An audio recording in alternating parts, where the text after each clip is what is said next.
এসটিপিতে 1 litre H2 গ্যাসের ওজন কত? এ, বি, সি, ডি। 4টে অপশান রয়েছে, আমরা দেখে নেব কোনটি হবে। এটা একটু ক্যালকুলেশন করতে হবে। প্রথমত আমরা দেখব H2 এর আণবিক ভর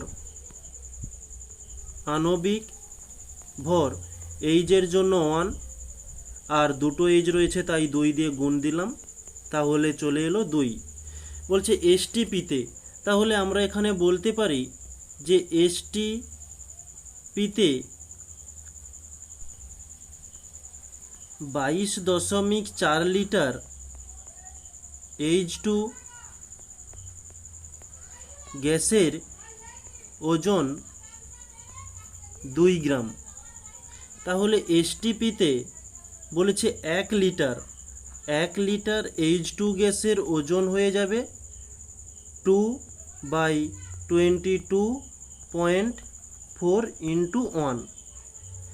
2 দিয়ে আমরা কাটাকাটি করলে আমরা পেয়ে যাব যে 2 একে 2, দশমিকে দশমিক চলে এলো, 2 দুগুণে 4।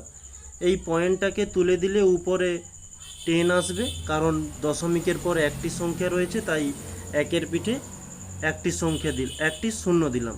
তাহলে 10কে 112 দিয়ে ভাগ করলে আমরা পেয়ে যাব 0.089 গ্রাম। ওকে, এটি হচ্ছে আমাদের অ্যান্সার। তাহলে আমাদের সঠিক উত্তর হয়ে যাবে এ।